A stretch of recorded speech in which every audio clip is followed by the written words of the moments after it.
Hey everybody, this is Alabama Deep, and I wanted to go over with you some information that I've been collecting on this Virginia Collier's case. Okay, now I've collected here from the Gas and Time, I think the key piece of evidence that we will need to establish where her car is and quite possibly be able to locate her as well. Okay, now we are looking into this Gadsden Times newspaper, and it talks a lot about an incident that happened close to Aniana, Alabama. Now, of course, you know I'm from Alabama, but you bet you didn't know that I lived in Aniana for 19 years. And because of that, I know those surrounding areas. This is going to give me a clear advantage in trying to solve this missing persons case. So we are over here and we're looking. She didn't have a cell phone with her, so we can't locate her that way. And we're reading up onto what is mentioned here in this article. It says here there's a number of stories in March marked the 1-year anniversary of her disappearance. One of them caught the eye of a Blount County resident and her husband, who contacted Glencoe Police Chief Alan Kelly through the department's Facebook page. This is definitely the lady that was stranded in the driveway of our farm in Aniana last year around 7 a.m. in the morning. She was out of gas. They said also, and continued to say, that she was distraught, she wasn't thinking clearly. And if I know anything about someone coming forward to any official in Blount County to Etowah County, is if they do that, they're being honest about it. I mean, they're just not going to make this up just to get media attention or anything like that. So this is something that is a key piece of information to solving this case. Now let's go on and have a look at these maps that I have downloaded. And I have several pictures as well from Google Earth. And these pictures are going to be able to help me as I'm traveling these roads and I'm looking into the wood thickets, what's beyond that from the road. I can't tell from my car or that viewpoint, but thanks to Google Earth, I can now look from a bird's eye point of view and see if there's a house located behind that thicket, or if it stretches on for miles and miles and miles with no one around, you know, to be able to witness anything or discover anything in the last 2 years. So, okay. This is basically the same road, and if you live in Aniana, it goes right behind the Walmart, and you can follow it all the way down to the Altoona Cutoff Road, and goes to Aniana that way, or keep going straight, and you're going to end up in Susan Moore and then Sneed.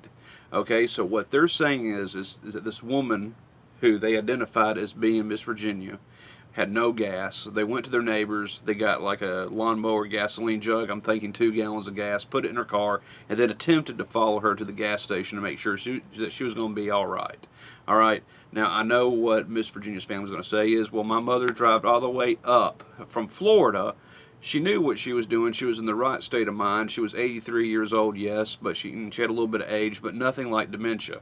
Okay. But this is my theory behind that, and I believe everything that everyone is putting out on the table here. I'm not going to deny any of it. I'm not going to refute any of it because I believe it to be the truth. Okay? What I think happened, in my theory, I think that's going to help out tremendously in bringing Miss Virginia home to her family and discovering this vehicle, is I think she had some type of medical emergency event. Okay?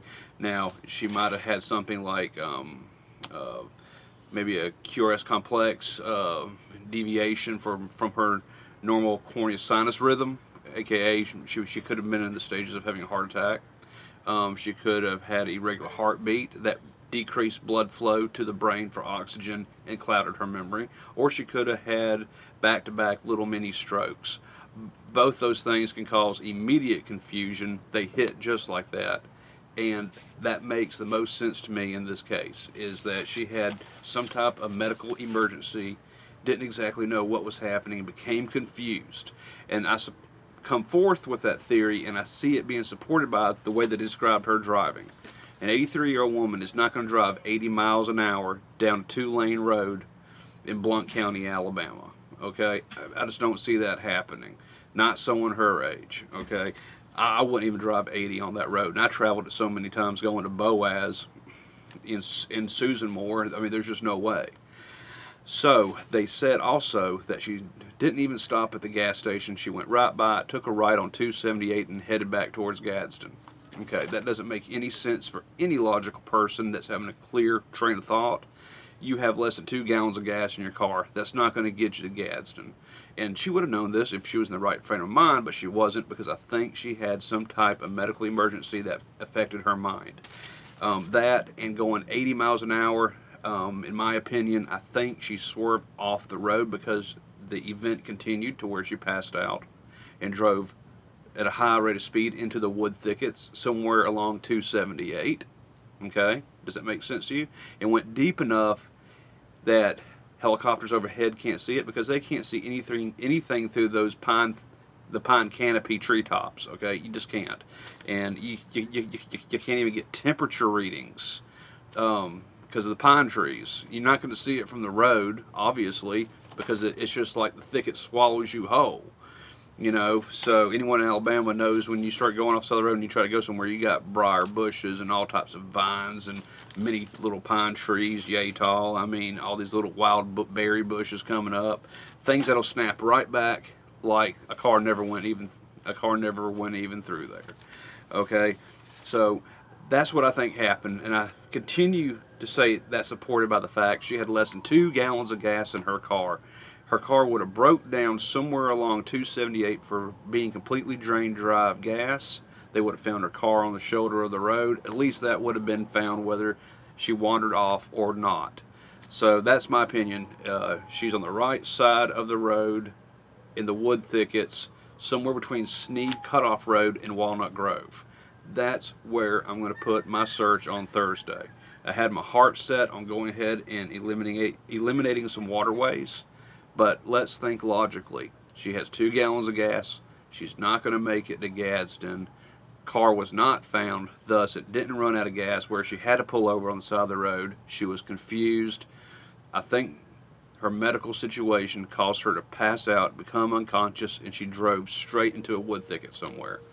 So, and if we look at that, and we take 278 Sneed Cutoff Road, little crossroads, and we go straight to Walnut Grove, then that's a lot less of an area than trying to say she went here, she went there, she went there. Oh, she could be, car could be under the water here. Okay, that's a lot less complex. So that's what I'm going to be devoting my Thursday morning to. Is I'm going to start out early on 278, and I'm going to continue forward until I can reach the furthest parts of Walnut Grove. And maybe we will find her, maybe we won't. I'm hoping that we do, and we can bring this family some closure. But that was just my theory. I think it makes a lot of sense. Tell me what you think. Comment below. Let me know if you have any other information. Also comment below, and please share this video with anyone else who would like to help me look for Miss Virginia. I need all the help I can get.